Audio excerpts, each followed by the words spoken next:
So the story started a few years ago. Probably you have already heard this in the news media about this discovery of a lot of people say it's the brain's inner GPS. This is the title from the New York Times. And there's a lot of other news media report something similar. It's about a person. The story is Zhang. I think it's American living in England, right? There's a husband and wife team, the Mosers. So they discover the brain inner GPS system. It's very astonishing discovery. Actually, something very cool. Our story started much earlier, in the 1940s, of the patient HM. Right? You probably already heard it in some other lecture, right?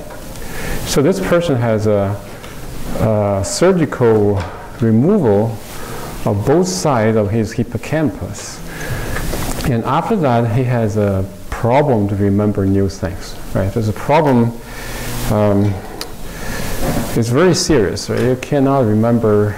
You cannot form new long-term memory. You still can remember where you went to high school. That's the stuff happened before the surgery. But after surgery, you cannot form a new long-term memory. So you remember lots of Hollywood movies that play on this theme, right? Like these kind of stuff. There's something you just cannot remember. Even though you meet the person again and again, you just still do not remember. So it's sort of feels like, so this movie is pretty interesting because the Memento that shows in a very clever way what it feels like if you're a person like that, right? So really you just cannot, you still have short-term memories. If you have a dial phone number, you remember a number for a few seconds, that's okay. You also have memory to carry out intelligent conversation. But if people switch contacts, if after some time, you just cannot remember. And that's a really horrible situation. You live basically only now, right? You don't really have a past, except for the stuff before yesterday. You don't really have a future either, because the future is really, you can think about the future, but you're not in the future. You're living in now, right? It's just a very short, a few seconds. But you can form a plan for the future, but it's still actually live in your memory. Right? It's very horrible. Now, why do you want to go to see a movie? But afterward, you don't remember anything. Why do you want to go to class? You don't remember anything, right? Why do you want to go to education? You don't remember anything, right? Anything. You don't have anything. Which makes the memory really important for human life, right? For any animal's life.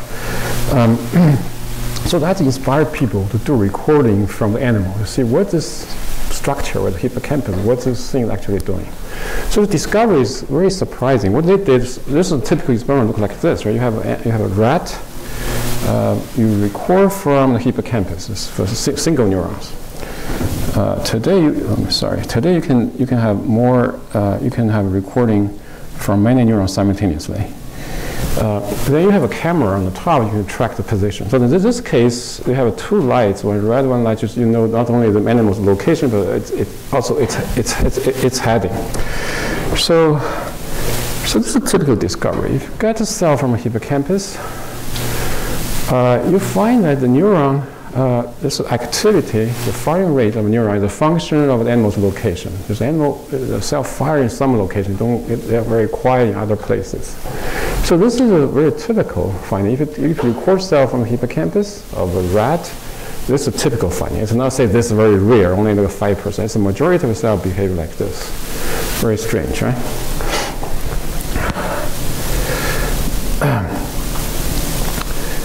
So you say that why does cell fire at a particular location? Is there something special about? Maybe there's just that part smells like funny. Maybe it's really a sensory-driven cell.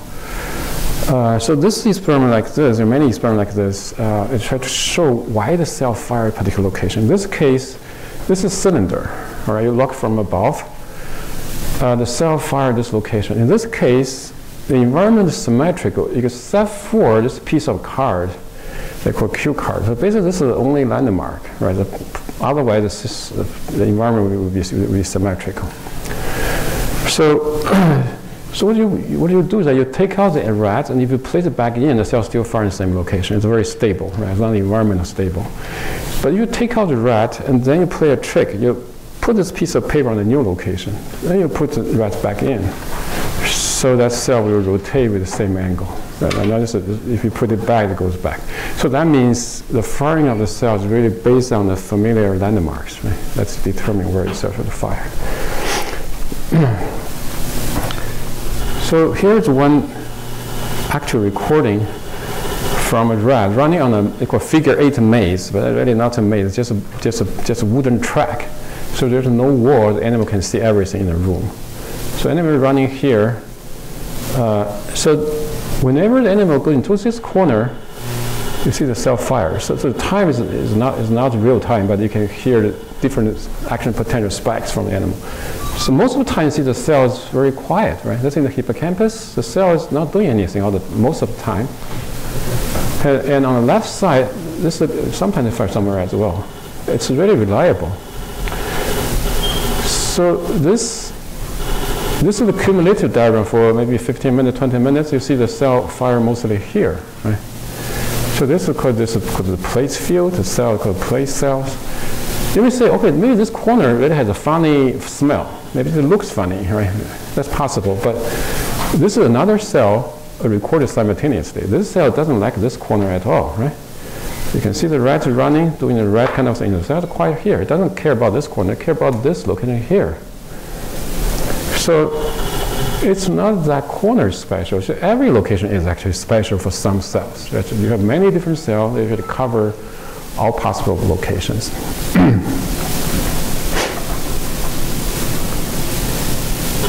So it's very reliable.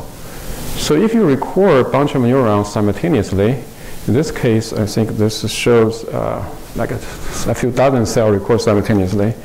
So this is the cell you saw. Let me see which one. Like this one, or like this corner, some like this one.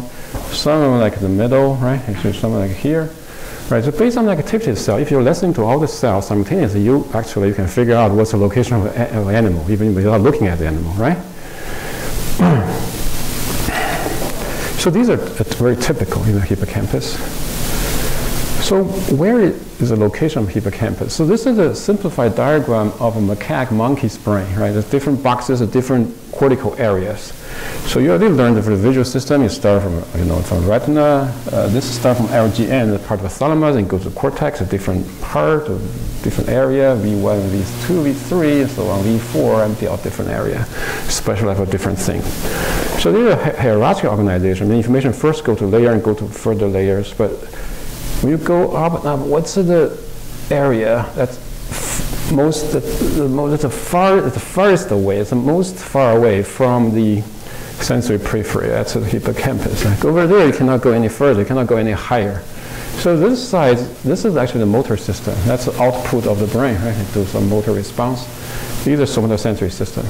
This is not a complete thing. There's no auditory system. There's no olfactory system. But this is shows the visual cortex, because the monkey brain, half the brain devoted to the visual system. So you cannot go any further. From here, you can only go down, right? So this hippocampus receives information from everywhere in the brain. So this area next to the hippocampus is called entorhinal cortex, right? That's information to the hippocampus has to go through this part, right? In both ways. All right, so you wonder, if this is so high up, would that be like a seat of the soul with a center of cognition? It turns out it's not true. Like you already know. If you lesion this, you take it out, you are still conscious, still intelligent, but you cannot form a new long-term memory. Right? So when they do the recording from there, just as I said, they discover these space-related cells. So in the lecture here, I'll talk about these cells in some detail, because these cells are very heavily studied. There are a lot of discoveries, very interesting, and also some theoretical idea. That's where we do the computational theory, which I try to explain to you. They're very amazing, right? I'll just show you. So first of all, these are different kinds of cells. This is the place cell I just showed you. This activity cell care about spatial location, right? There's also a simpler cell called the head direction cell. It's like compass direction. It's located in the papill circuitry, which is close to the hippocampus. The entorhinal cortex, which is on the gateway to the hippocampus, it has a great cell, so some periodic tiling of cells. It's really a jaw-dropping discovery. I just don't believe these things will exist. So all these cells are in the word center coordinate system, which means it has to be computed. It cannot be all the sensory system, the activity, the primary coordinate system is your sensory surface, right? You compute something in the word, in the location really in the word. It's not on your body. You must use computation to derive that signal, right? And they depend on familiar landmarks and also depend on past integration of self-motion. So landmark, it shows you rotate that piece of landmark, everything rotates with you. But how do you show it also depends on self-motion, because the things work in the total darkness. If you can remove any sensory cues, it can still work for a while. If you stay too long, the things may actually drift. So your error based on past integration with dead reckoning. So basically the idea is that you integrate your instantaneous velocity to compute the next location. It's just like integration in the sense of Newton-Leibniz calculus, in that sense of integration. All right, so here's another example. This is a high direction cell. You see the cylinder, you see the piece of white card on the paper, and the paper card on the wall. So this is a high direction cell. The cell is quiet most of the time.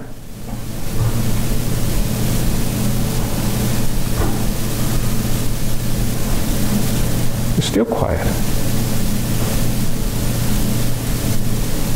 The animal is curious. This is a two line. You hear it's very weak, but you can hear the noise. The animal facing somewhere. Yeah, you hear the sound. Yeah. So if you plot the firing rate of a neuron as a function of the height direction, you get this beautiful, like a Gaussian kind of curve. It doesn't look like the brain, right? It doesn't look like an engineered system, but it is the brain. The signal to noise ratio is just amazing, right? You have this kind of shaped curve. So here I want to explain that this direction is word-centered, like a center to the environment. So that means if animal, suppose this one likes this north direction, so animal running this way, the cell would fire when animals momentarily the head is aligned with the preferred direction. Right? It's not the head direction relative to the shoulders. That would be easy, right, if you do a cell like this. So you have to realize there is nothing in the north that's consistent. So if you take the rat and move it to a new room, the same cell still fire in the same preferred direction. They're all running in parallel. Right? Because you see there's no sensory cue that are consistent, except for maybe the magnetic cues. Right? So it's not just like a place cell. They're cell like all different locations. They're high direction cell like a different direction. So these are tuning curves. They call the tuning curve, the firing rate of multiple cells. Some firing rates are higher than others, but they have a stereotypical shape. Right? The different cell like different directions. All right. So there are many different cells, but what's the relationship between different cells? So it seems like there is a very rigid coupling. So in this case, okay, this is two high direction cells record simultaneously, all right? So in this case, the animal is a no cue card. You remove that card, spin the animal around, the animal is really confused. You put it there, the cell still fire in some direction, but the direction is different from the true, the original directions. But there's a rigid coupling. That means the relative difference of the angle of the two different cells is the same. No matter how you confuse the animal, they're always the same. Right? That means there's a rigid internal framework. That's totally amazing, right? But it makes perfect sense, right? So we all get disoriented. Sometimes you don't know where the true north is, but you never get confused. That no matter where you think the north is, the opposite is always the south, right? You have an internal rigid frame, even though your north will be wrong relative to the environment. This is sort of like that, right? You know, for the place cells and the high direction cell, they record simultaneously. You see the whole system is actually rigid coupled. In this case, there's two place cells record simultaneously, right? So some are close to the car, some are in the opposite direction. In this case, the animal was spin around. I think the animal was confused, right? In that case, this cell is rotated to here, and this cell rotates with the same angle, right? So they record the high direction cell simultaneously. This is the polar coordinate system. It shows the firing rate, the function of point direction, you rotate with the same angle. So it's basically the high direction cell, different cell, they couple together the rigid frame. They also couple with the place cell where animals just mildly disoriented, like just orientation. But if the environment changes too much, the place cell may actually remap. It change something completely different. Right? For this kind of mild reaction, the whole system is a rigid, coupled, rigid system inside the animal's head. Right? This is a discovery. This is a discovery about 10 years ago, 15 years ago maybe. This is a new discovery, this entorhinal gray cell. So what happens is, so the animal is running around. You see this trajectory, the spikes.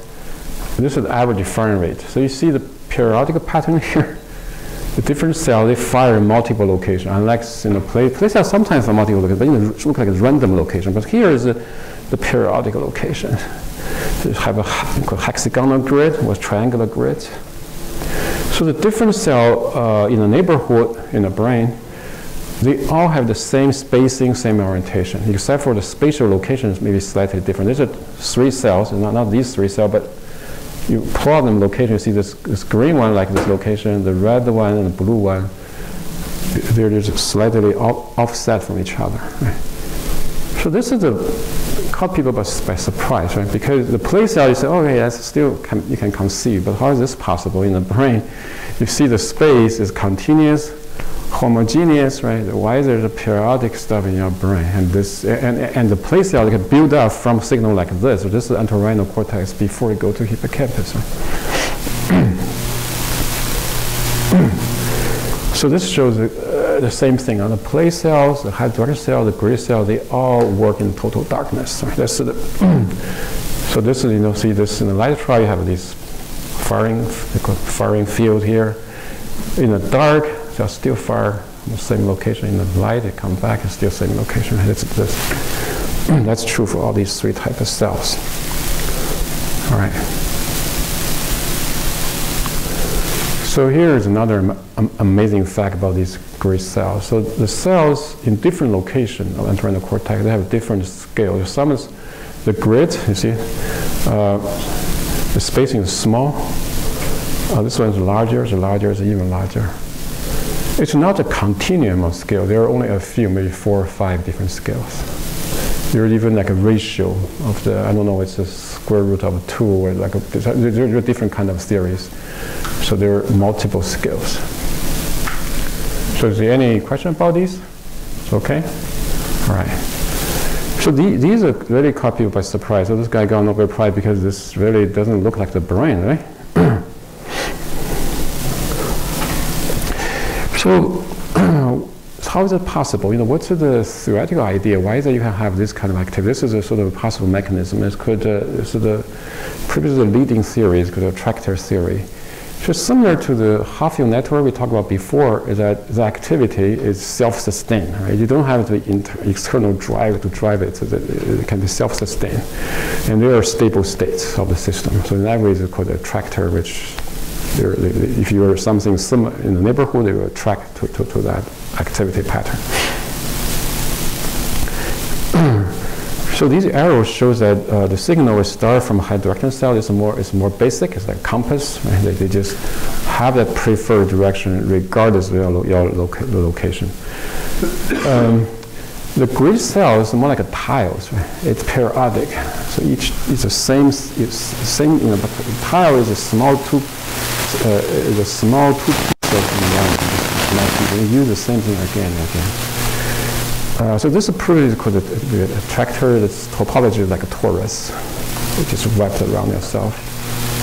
So the place cell may be a plane, it's attractor to cover space. Right? So this is the attractor idea. So I want to try to explain to you, right, what this attractor idea can apply to the system. Okay.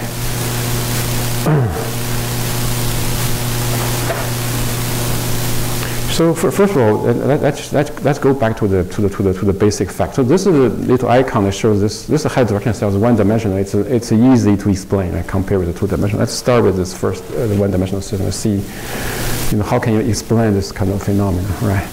So first of all, you have to realize this cannot be geometrically acute, right? Because if you rotate a piece of a car, the preferred direction of the cell is rotate with the same angle, right? It's really based on familiar landmarks. So just based this fact alone, you would say, oh, this may be a very sophisticated visual system. Right? I compute based on triangulation or based on the geometry. I figure out if the cube is like that, I compute my heading direction. That's a possibility, but this rules it out, right? So what happens if animal running here, if you rotate a piece of a car, the thing will rotate with you. But what happens if you just remove the car slowly from the animal, realize things are moving away? So if it's a visual system, the system won't work anymore. Right? That single cube is gone, or in the total darkness, the same effect. But it turns out the cell still fires normally. It still holds the direction in the same location. If it's for at least for a while. Eventually, it may actually drift away. So that means this is, you see, this kind of very strange. Right? On the one hand, this single piece of a car is sufficient to anchor the system, right? Because you rotate some location, it completely controls where the cell should fire. Right? On the other hand, it's not needed at all. How is that possible, right? So, this is sort of like a sophisticated visual system maybe. Here, this doesn't depend on vision at all.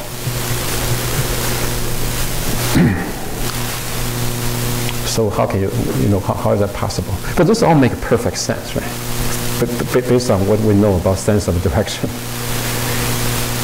You, of course, use familiar landmark to orient yourself. Whenever you disorient, when you see something familiar, okay, I know what's my direction.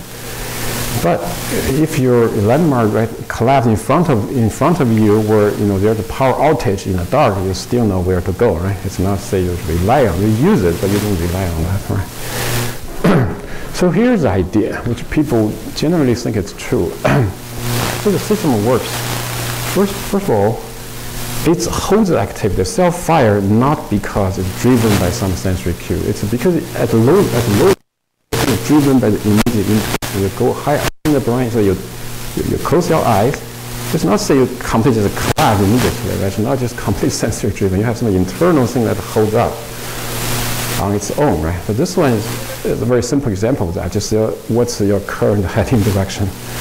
So suppose you arrange all the cells according to the preferred direction, right? Then you get the ring. So when animals' head is facing north, all the cells in right and north direction will be active. But by definition, that's just you rearrange the data.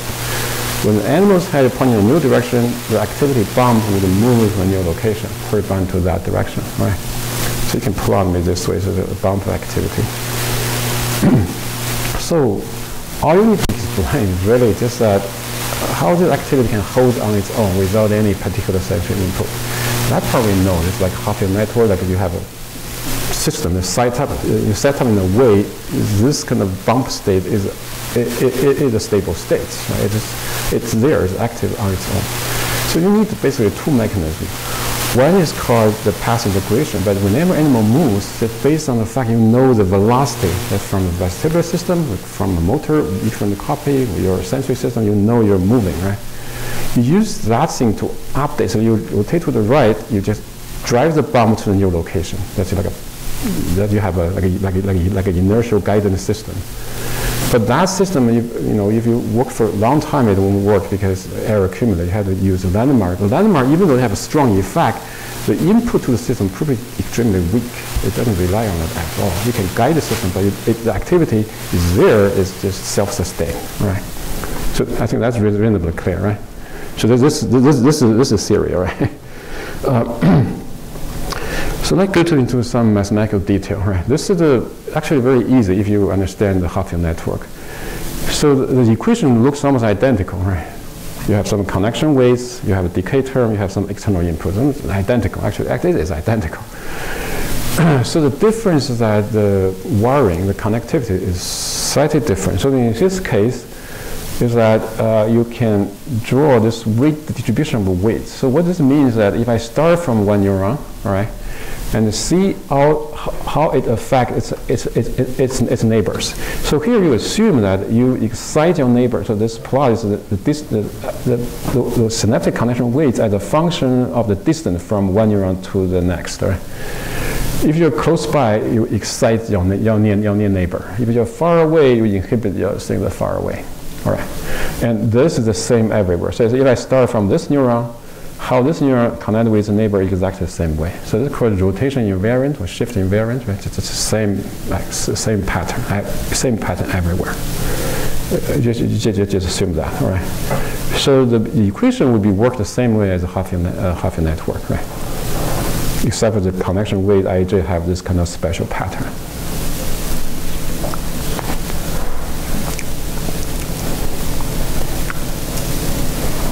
This is sort of like a partisan politics, right? The people, they are close to each other, have a similar opinion, they try to excite each other, to support each other, right? If a different opinion, you push them down, right? So eventually, they're sort of like that. So if you do this, if you start, so this is a snapshot with, it's a simulation for this kind of system, like Hopfield network, where you start, this kind of network. This is the draw from 0 degree to 35 degrees. It's really a circle. Right? You plot activity. You start from random activity, let it evolve in time. Right? So this is a stable state of the system.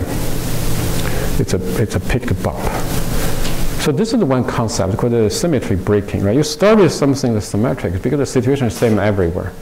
But just the state you say everybody is equally quiet, that's one possible state, right? If everybody is equally quiet, nothing happened. That's a state. But that state turned out to be, it's an equilibrium state, but it's unstable.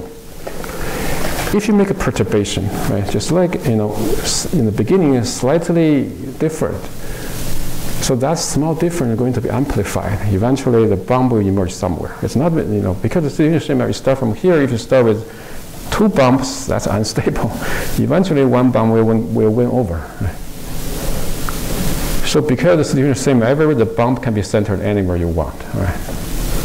So the stable state is always a bump with a stereotyped shape, but its peak location can be anywhere. Right? So this is the Lyapunov function. So because the connection here also symmetric, you can convince yourself. Right? So you also have that Lyapunov function. So for the Hopfield network we talked about before, is that the state, the energy would it automatically seeks some like a minimal point. The minimal point, energy point at different points. A point means activity pattern, right? Some cells active, some cells not less active. In this case, continuous attractor. So energy landscape. This is the stereotypic graph, right? Because the real system is much higher dimension. That shows only 2 dimensions. So this will look like a bottom of one bottle. Right? You have a groove of low energy state. So you start from somewhere. That means if your activity pattern is very random, that's unstable. It will roll down to some low energy state. So that state means you have a stereotypical bump, right? So the difference from this and this Hopfield that these are discrete points, they are not topologically connected with each other. This discrete, you can remember discrete picture. One picture now related to the next picture. In this case, the different bond you can shift it around. Right? So that's why you have this ring-like energy state. So you have a continuum of sub-stable states. They all have stereotypical shape. The difference is that the peak position can be centered in different locations, the different direction. All right. It's clear, right? So now you say that how can we explain that you have a visual landmark that can put the system to be aligned with the visual landmark? So that explanation is actually very simple. In this case, suppose you start with a bump like this, it will be sustained forever, right? Just like Hopfield network. It doesn't need anything, it sustains itself. Now just imagine you have some external inputs. Try to excite the cell in the middle, let's say 180 degrees at this location.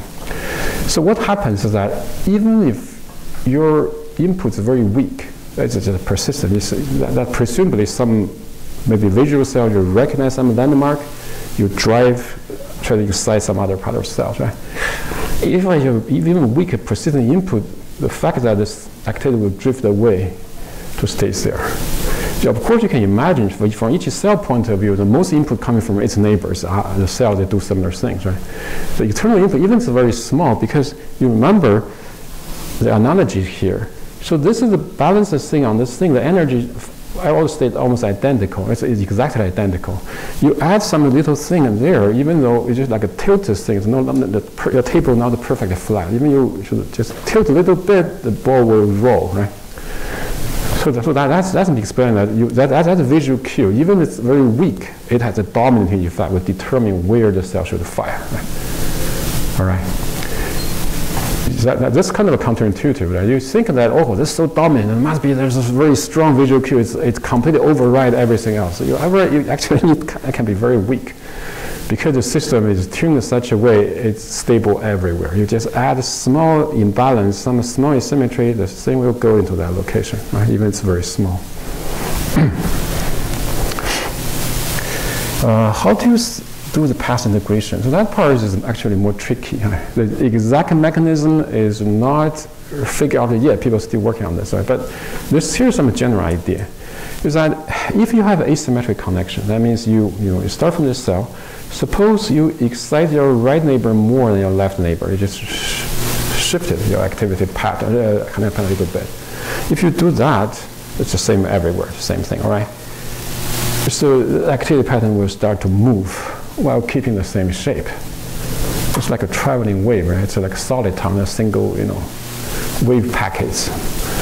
And even this is the pattern. It's the moving pattern itself is also stable. So if you have you start from a random thing, the thing will emerge while moving. It's a stable traveling pattern. Of course, when you move your head around, you don't want to change your connection weight so rapidly. So what really happens? I just give you a very brief explanation. The details kind of hard to explain, but I will give you a very rough idea. Is that what really happens? You have a multiple group of cells. So you have here I show two groups. Y is a right group. This is a left group. So the idea is this.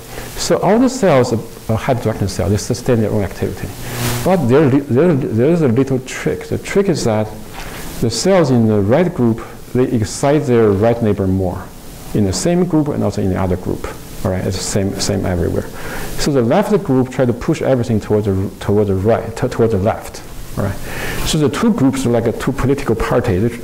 One party say everybody should go to the left. The other party say you have to go to the right. They are balanced. So now if you have you're moving your system from a vestibular system, no, you're moving towards the left, right? You enhance your left group. You just excite your left group more. In that case, you make the left group temporarily stronger. They push things towards the left. So here they show the two different groups, depending on which group has activity. So if the right group, the higher activity, everything moves to the right, right?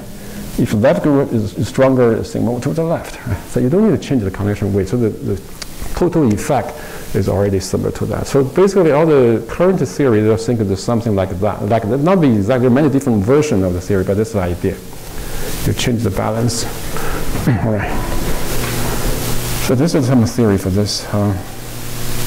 So what about the place cell? So place cell is like a plane attractor. So the idea is very similar. Let me show you. So this, suppose you see, suppose you lay down, just like the trick with the place cell you put in a ring. So here, suppose you lay down each cell on the floor according to the location of that place field. So what do you see? You see something like this, right? So here, each spot here, suppose this is one place cell. You put it in the location where the cell fires. So when an animal is here, you see by definition, all the cell likes the location should fire up, right? When an animal moves forward, the cell likes the new location should fire up. So you see there's a bump activity among this imaginary sheets of cells, right? Indexed by the location in the space should move like that. Right? Of course, there's a problem. So what about the boundary? If you move out, what happens?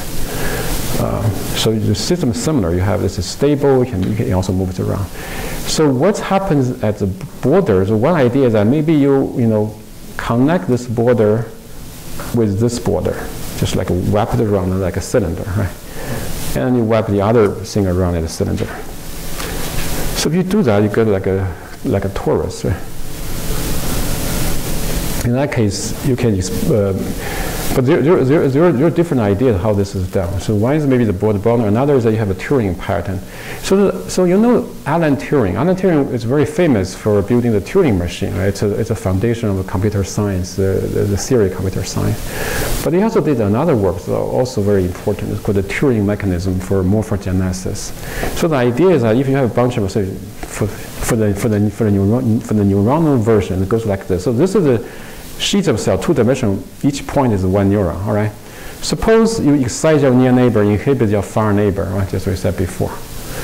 So if your inhibition is not going far away, then the stable state system will look like that. There's a different pattern. So you're not, because the symmetry system, it automatically organizes this hexagonal pattern. It's not, you don't need to define this hexagonal pattern. You just have like a radial symmetry. This system will be stable, automatically generates this. All right.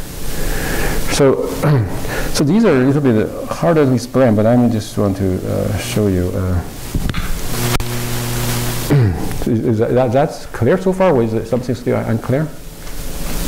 Your question there? Yeah. What's the t-value for the term? This is time, I think. The time. I think start with, as time goes on, something will emerge. You get this. This is the one theoretical idea. People suppose this is probably the major mechanism for this, how this is done. You get this great cells. Right. So the idea is that when animal moves, these bumps all move with the animal simultaneously. It's not just one bump, it's multiple bumps moving together. And if you record from a single cell, say over this cell here, right? Suppose you're recording from this cell, okay? While the animal, say, moving along this way. Well, after a while, this bump will hit this location cell, start to fire, right? After a while, this second bump will hit this cell, the cell start to fire, right? Then you have a periodic pattern, as if the cell fire in periodic location, depending on animal's location. Right? That's explained.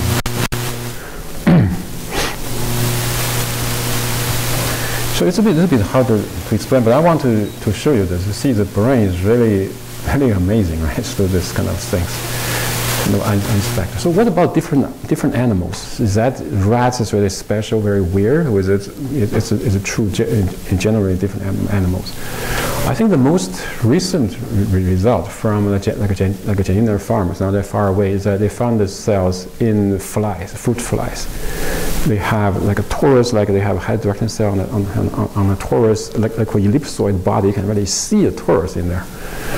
So they're really different. The rat and the mouse, these have a hydra cell, gray cell, and place cell. That's where those things initially discovered, all right? So the bat, actually you have place cell in three-dimensional space because bats are flying around. So you can record while this animal is flying around. The monkeys, they have cells that are spatial related. It's more like a view cell. All right, so view cell, what does it mean by view cell? All right, so for rats, a rodent, the cell fires an animal in a particular location. We saw that before. For the monkeys, when they're interested in this location, they don't have to bring their nose to that location. They can just take a look at that location. It turns out these cell fires when animal look at the location. The animal doesn't need to go there. Right? That's called the view cell. It's not just say, oh, there's something special. Maybe there's something special, like maybe there's something. It's a visual cell. No, it's not a visual cell. This cell also works in darkness. You turn off the light, when they look at that empty location, the cell still fire. That's just very analogous to this kind of neurons. The human looks like it also have, based on the fMRI, but based on imaging, may also have hydra cell, gray cell, and place cell. Some are sort of a single unit recording, but some is based on imaging. For example, if you put people in an fMRI machine try to do a brain imaging, it's non-invasive. While people play a video game, you move in the virtual reality, it turns out activity and renal cortex has a 60-degree symmetry, depending on which location you apply. That's consistent with that gray cells. All right. Yeah, so this shows you the bats, the three-dimensional place cells. So the bat is moving around in this room. There's like artificial trees. Yeah, this shows the trajectory and some location. So this is like have a place cell that's suspended in a three-dimensional location. Right? The bat also has this high direction cells as well, but they also like it's like a three-dimensional as well. All right.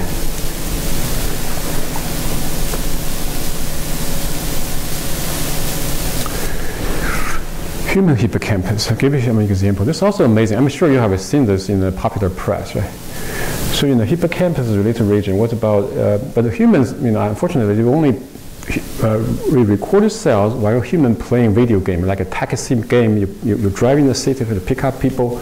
It looks like you have activity very similar to monkey's view cell. It's like a particular location, you're looking at a particular direction. But that's not, it's not really well controlled because it's a human, right? But some other findings also very amazing, right? Because in the beginning, we remember just say that because of some memory deficit, we go back, because memory deficits inspire people to record from animal, to find the animal model for the deficit. And then you discover all these amazing spatial cells. So there are some theories how this may happen, maybe attractor dynamics, right? But what about other things? Well, the humans, right, the life is not just only space. There are many other things. This is one example. The human, in the hippocampus cell, there are cells like a particular person. So So this is a Jennifer Aniston cell. I'm not sure if the actor is still hot or still popular today or not. I mean, it's like a, but this cell fired to her, right? You see, this is amazing because she looks very different from picture to picture. And there's like a Brad Pitt. That's her former ex-husband, right? Some sister doesn't fire very well, but this really fired to her, right? And there are some other actresses. Visually, they may be similar to them. They don't care that much. There's others who don't care. Right?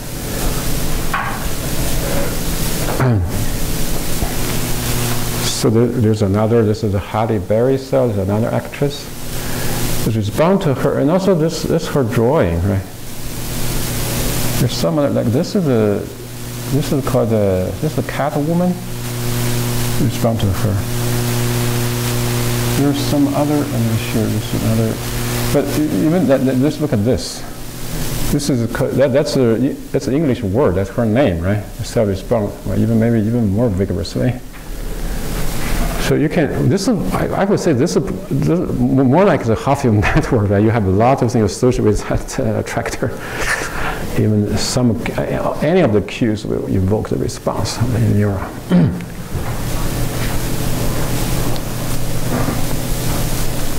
This is the Sydney Opera cell. They like this landmark, right? So this is probably like more like a spatial landmark rather than sort of individual person. So you can imagine maybe in a face space, there are many different people have many different faces. Different faces sort of similar, but there are small differences, very important. Among the faces, there are a few.